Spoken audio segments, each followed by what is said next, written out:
everybody, this is your host, Vinyl Man Jebb of the Jebb and Green cast, here with Tyler Green. Hello, Tyler. Hello. As always. And we have today Ken Kurson of the Lilacs. How's it going, Ken? Welcome, Ken. Tyler and Jebb, so good to be with you. I'm in sunny California as we speak. Perfect. I'm in Napa Valley, right? I'm in Humidity, Connecticut. Yes, Napa Valley. You guys know I live in New York, and it's cool. This is the first opportunity to sort of escape the pandemic a little bit and have some R&R. So I'm here in Napa Valley. Nice. Nice. All right, we'll yeah, shoot off I'm with here in. Oh, go ahead, Tyler. Sorry. Yeah, I said I'm here in. Oh my God, I am melting Philadelphia, Pennsylvania, where Same here in Connecticut, dude. In the 90s, it's nonstop. ridiculous. It's been a nightmare. Tyler, I want to visit you, and in this heat, try and replicate Rocky Balboa's climb up the Art Institute stairs. Oh, man. I will be dying. It will be like worse than his first run, and nowhere near his final. Maybe when it cools down, we'll get to that. You know what? I'll join you because we actually, a cool thing about us, Ken, we mention this on all the shows that we do once in a while. We've never met. We've been doing this podcast online for a while, and we live in 2 different states, and we never met. We're going to make this happen with the band soon, you know. But we've done everything online, so it's really cool that the internet's brought us together. So we'll have to do that together then, 3 of us. Guys, I don't feel like Connecticut and Pennsylvania are, I'm not a geography whiz. No, they're not too far. Exactly like no. We're both on the you know, East Coast. Stuff? It'll take like a couple hours to get there. Yeah, we'll figure it out. Yeah, I don't think it's like going to like England or anything. All right, I'll start with the first question for you, Ken. This one's for you, and you know the questions will be for you. You are our guest. What is your musical influence? What got you into doing music? Bands or artists? Well, you know, I mean, who are your influences is the classic interview question, and yet I feel like I can answer it differently every time I've ever been asked that in my long rock career. Because I love so many kinds of music. The Lilacs are clearly a power pop band, and we're from Illinois, so we get compared to Cheap Trick and our mentors' Material Issue all the time. But you know, I love Bach, I love NWA, I love George Jones. You know, I was listening to Ariana Grande this morning. I really any kind of music that can reach my soul or even just make me want to dance and sing along, I respect.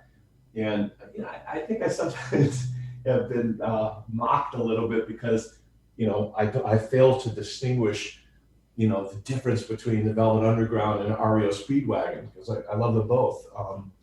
And you know, you're not allowed to, if you appreciate the Velvet Underground, you're not allowed to like something as commercial as REO Speedwagon. But exactly. I don't acknowledge those distinctions. If music stirs me, I admire it, and if it sucks, I discard it. There you go. I like that. That's a motto. Yeah, my motto as a musician is that I love a little bit of everything. So same here. Yep. And I think it's very important as a musician to appreciate basically whatever you can, any genre, any band. It doesn't matter, you know. There's something for everybody. What you just said, Tyler, is so true, and I've been thinking a lot about that because a great friend of mine and of our bands, Paul Kay from Paul Kay of the Weathermen, he just died in March, right as the pandemic was starting. Well, I'm sorry for your loss. Yeah, he's a great songwriter and a great friend, but he had a habit of, you know, he covered all these songs by these incredible artists, Towns Van Zandt and Grant Parsons. But also, he would find songs from artists you never would have thought would be cool enough for sort of an indie darling, and he'd make them his own. And I really admired that about him, and I've tried to do the same with my music. And that's great. Yeah, I do like that. Cool. I like that. Okay, so next question. Yeah. Go ahead, Tyler. Jebby, good? Or? Yeah. Go ahead. Okay, cool. So yeah, what was it like touring? Do you have any fun tour-specific memories, or with the Lilacs? I love touring with the Lilacs and with my band before the Lilacs, Green, another Illinois power pop band. I love touring because I'm interested in America, I'm interested in the world, and happily got to see a decent swath of places even beyond the United States. But I never was in the kind of band that was commercially successful enough to have the the big fancy bus type thing. There's always a Ford Econoline van, smashed in with the guys driving. Sometimes if we were really doing well, we'd have a roadie, but nonetheless, I managed to have tons of fun. I have friends to this day from, touring in bands in the late 80s and early 90s. And those friendships, starting from somebody who likes your band and says, hey, you guys need a floor to crash on, they can become these really enduring friendships, because if you think about it, you're united by something that's core to you. You both love music. If somebody's sitting there in a club and has waited out your whole set and it's 1:30 in the morning, you're probably someone, you both like drinking, you both like rock music, you're both like late night people. And that's not a bad basis for forming a friendship. So, some of the memorable incidents were like the trouble we got in, getting stopped at the borders or whatever. But really, what lasts and endures are the friendships. Yeah, it's really cool. It's really fun too and exciting. Yeah, part of what I look forward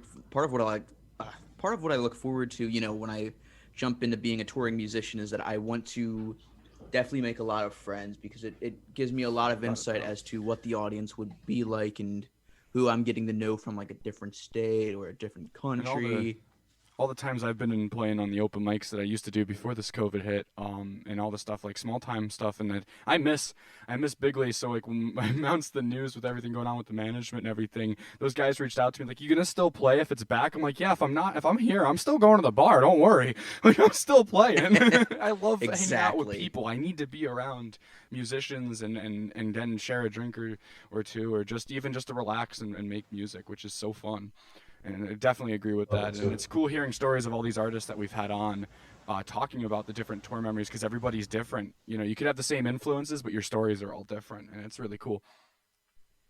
Totally true. And I want to give you proper respect for helping to turn big into an adverb. I'm hearing bigly said more and more, and I really appreciate it.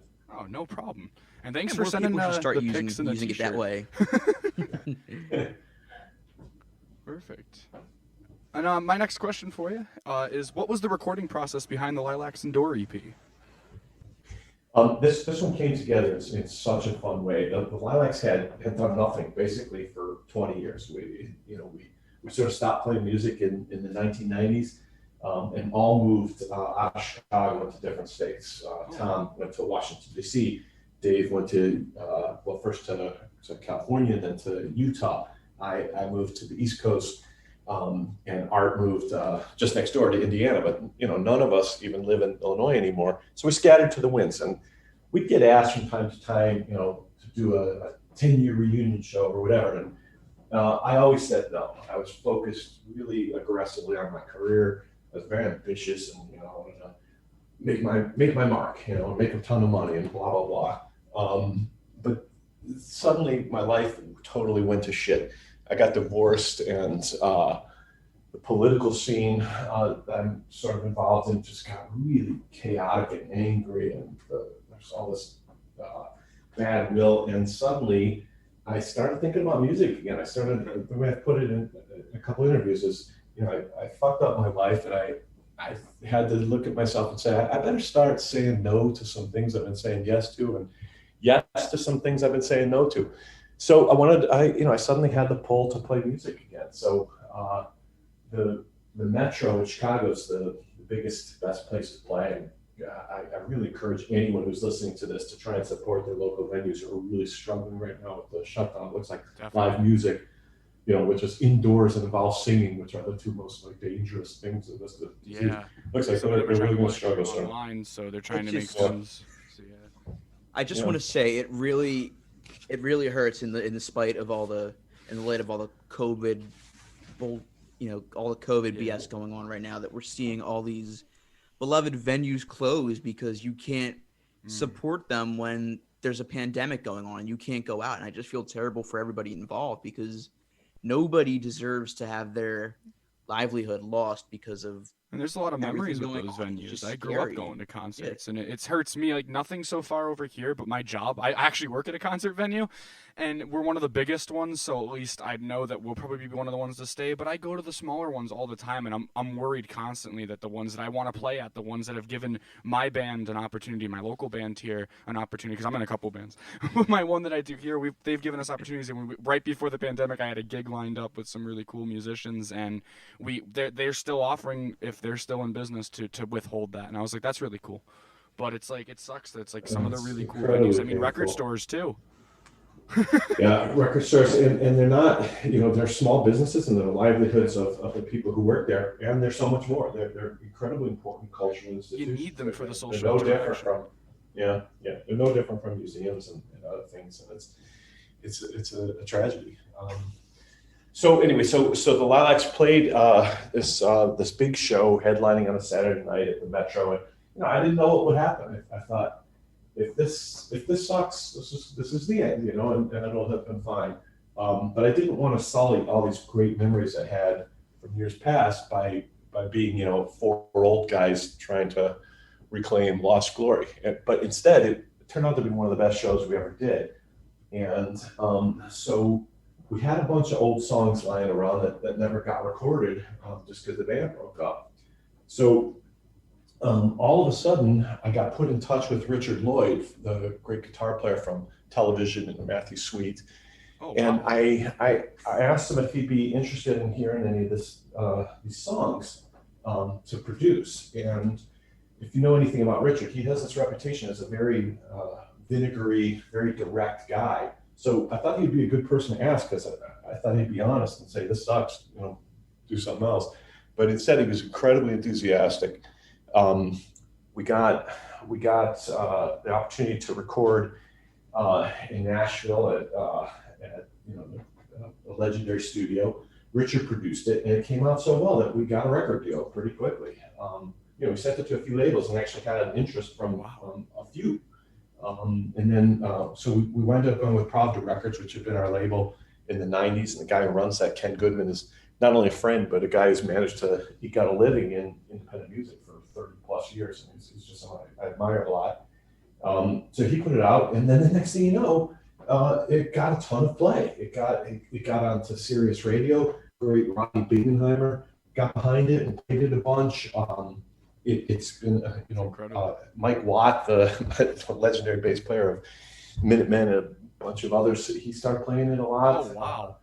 I'm near Sacramento right now, actually. So I'm in Napa Valley in Sacramento. There's a great radio show, the Woody Radio, with this terrific DJ, Mike Lidskin. Oh, Mike, we know him. Hi, Mike. He's played Isolated. Shout out to Mike Lidskin. He played Isolated Dude, and he recently, Lisa Michaels shouted out our new song with him. So hi, Mike. Yeah, he did the first show. He's a terrific DJ with great taste, and he's a little bit of a taste maker too. So he's been playing our record a lot. I think I'm probably going to end up seeing him tomorrow.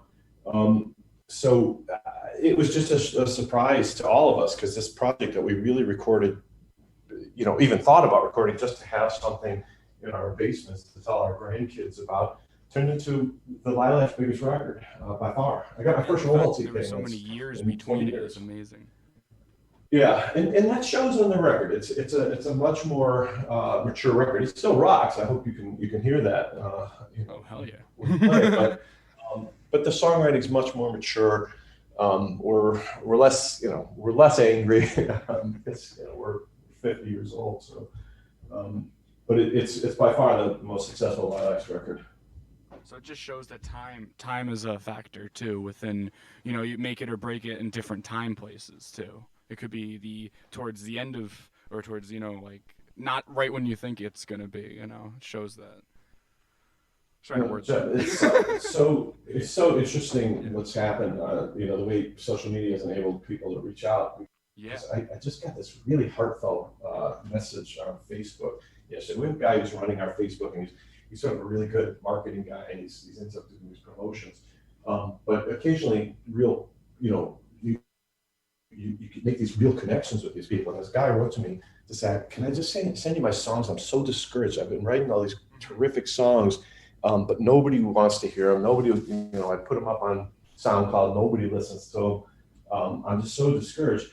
And it's just such a feeling that, like, after all this time, we could still write these songs and a few people want to hear them. It's incredibly encouraging and life affirming. That's music at its best. It's supposed to make you feel good about life, not just for the 3 minutes it's on.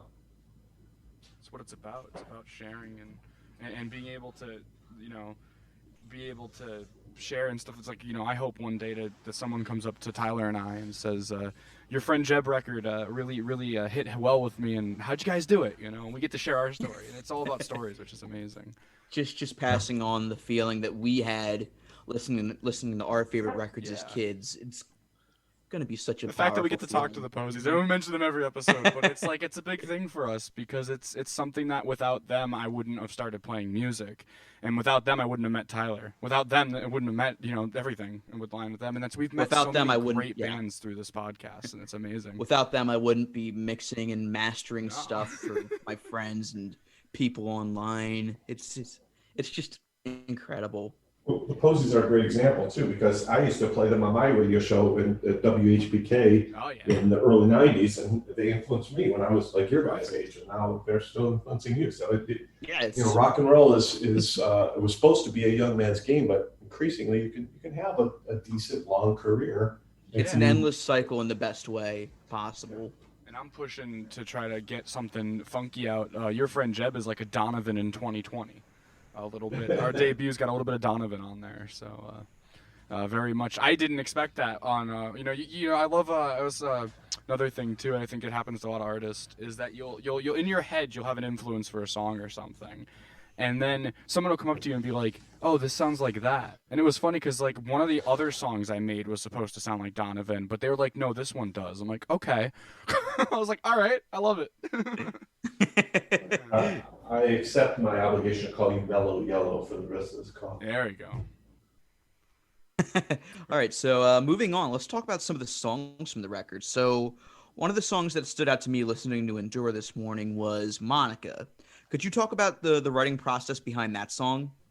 Yeah, that was our early hit. That sort of jumped off the record and got the most played until another song overtook it. But Monica is actually, I wrote that one in 1993 because Dave, the other guitar player in the Lilacs, had gone to Europe for a trip, and he had this passionate interaction with a woman named Monica. And I was trying to write a song about my then girlfriend, Rebecca, but nothing, you can't use the word Rebecca in a song because the syllables don't fall right. Mm-hmm.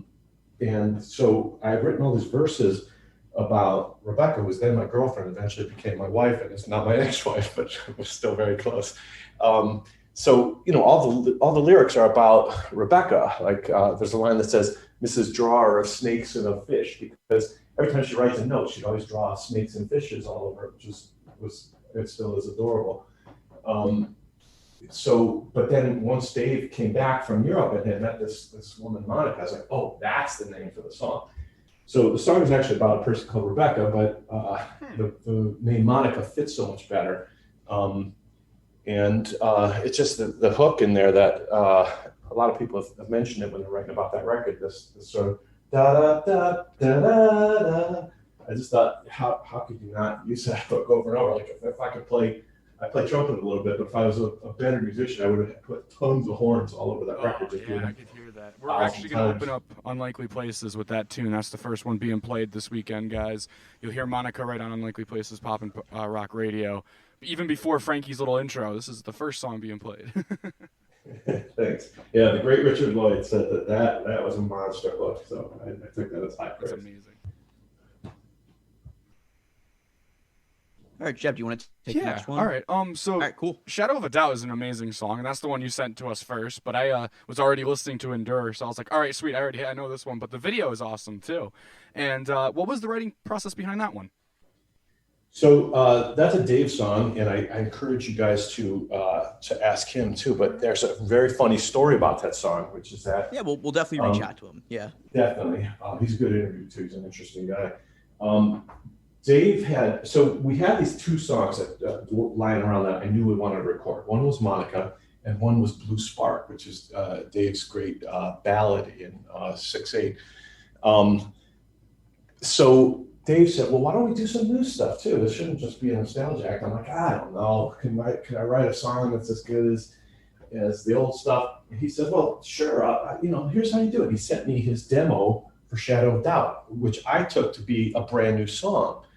And it was so good. And I instantly heard like, oh my God, it sounds like, Keith Richards and Mick Taylor just jamming here. It's like amazing.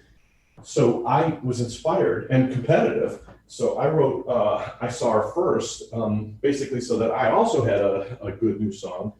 And then Dave confessed later on that Shadow of Doubt he'd written 15 years earlier. It was new to me, but it was post Lilacs, but it wasn't brand new. Dave's a pretty prolific guy, so it was hard for me to distinguish brand new from sort of old new. But Shadow of Doubt, I really wanted to make a video of that one, and that video has become like a sensation. Well, a minor sensation, in that I think it's gotten like 14,000 views at this point.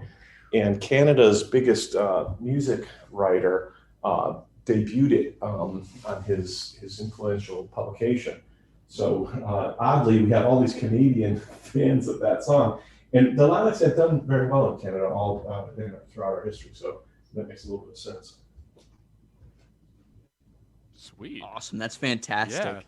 It's a very good song too. That was the song Jebbs sent me this morning. I fell in love with it. Really, really great. Well, check out the video too. It's directed by Kevin Sanders, I did. who's good. He sent me the I sent the one you sent. I sent the video. Oh, excellent. Great. Yeah, he did. All right. So what's next for the Lilacs, or what's next for you in terms of? We can only play, even under the best of circumstances, when there's not a global pandemic killing probably 600,000 more people. It's hard for us to play that many shows a year because, as I said, we all live in different places. But we have been doing a pretty good job of getting out there. We've played at the Cavern Club a couple times in Liverpool. Wait, wow! As in the Beatles Cavern Club, right? Yeah, exactly. Yeah. Wow. How'd you guys score that one? So there's a great festival called International Pop Overthrow named after I know this song. Yeah. Yeah, my friend Pablo Melons played this, I believe. Do you know what band he is? Because I might have seen him. Toxic Melons? Possibly. That doesn't sound too familiar. But anyway, this guy David Batch is just a classic figure in the pop rock community. He puts on this great festival, and it goes all over the place: Los Angeles, Stockholm, Chicago, New York. Yeah. Okay. That sounds more familiar to me. But so a few years ago, I basically begged David to let me play solo, just so I could say I was on the stage at the Cavern Club, and he did. I think I played 2 songs with a great B-side backing me. That's a great British pop band. And then it was so fun that my wife is British, and she's her whole family's like her extended family's from Liverpool and Leeds and up north. So we decided to take a trip there. So it's kind of become like a thing for us to go there while International Pop Overthrow's in town. And then the Lilacs started to hit. And David asked if we play. We did. It was a huge success. I think we did 4 shows. We were really well received by the crowd, sold out our merchandise. So it was a great time. And we've done some other gigs. It's impossible to envision like a 3-week tour. We're just too busy and too sort of committed to other things to get in a van for 3 weeks. But we've played New York, Chicago, Milwaukee, England. Like I said, we've got a couple festival invitations that were canceled for this year, but that will hopefully be rescheduled for summer 2021, and we'll be there if they'll have us. Yeah, fingers crossed. Yeah, that's sweet. And if you guys, go ahead. If you guys are in Philly next year, just let us know.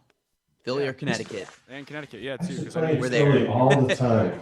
Yeah. I used to play all the great venues he's in Philly, and the Lilacs have played Philly many times.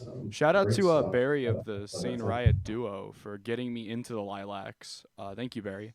Barry's actually the one that I sent the T-shirt to, Ken, when they sent us. You didn't have my size, Oh. so I was like, I'm giving it to Barry because he's the one that got me into the band, and I got you guys picks. Thank you so much. Thanks, It's cool Barry. you guys are doing that. We appreciate it. Yeah, I like how when I Yeah. message the page, you have the auto response. So if you're looking for the pics, it's like, no, I'm looking for Ken. I don't think you could send Ken in the mail to me. That's awesome. Well, thanks for coming on. But where can we find your Guys, music? Thanks so much, for Ken. having Yeah, it us. was great having Where you. can we find your So music? we're everywhere. Awesome. We're on Apple Tunes and on iTunes. Spotify. We're on Amazon. Spotify just made us a verified artist, which helps so Awesome. much because Oh, congratulations. there's a British pop band called the Lilacs. They just stole our name, and they're like 25 years old and super young and cute, and they're pretty good too, which is annoying to me. Maybe they could just do the Lilacs UK, kind of like the Charlatans had to do. They should. The English Beat used to be the Beat, right? Yeah, Until it yep. was an American band called the Beat. So they should do that because it's confusing to people, and we get a certain amount of mail saying, "Oh, I love your song Scarborough Street" or whatever, and I'm like, That's not not our us. song. But so we finally became, we got enough plays, I guess, to become a verified artist on Spotify. Awesome. And we used to get like 1,000 plays a month, and now we're getting like 10,000 plays a month, which isn't that doesn't make you Van Halen, but it's not bad. No, it's not bad. But it really helped because it got both of our records onto the same channel. Like you used to have to really hunt around. Now you can pretty much sit on the Lilacs channel and play our songs. So Sweet. that's where people should go. Yeah. Check that out, guys. Check out the Lilacs. Definitely do that. Yeah. We'll get our thumbnail Owen Radford guy, who is amazing, part of Jebbs Music and Jebb and Green and Robo Jack. Oh my God, there's so many. But that's the production team behind Jebb and Greencast. There's 3 of us, and we'll get this episode out. And you will hear this. You will hear this to your ears. Check out the Lilacs, guys. I'll be playing Monica on Likely Places, Pop and Rock Radio on Saturday. Saturday. What's today's date? 21st. So the week of the 21st, or whatever. Oh man, the days go by too slowly or too fast, and I can't tell which day is what. But thank you, Keith. Tyler, thank Ken, you so much sorry. for having me. Yeah, no I really problem. appreciate it. Really, it was Thanks, a pleasure guys. having you on.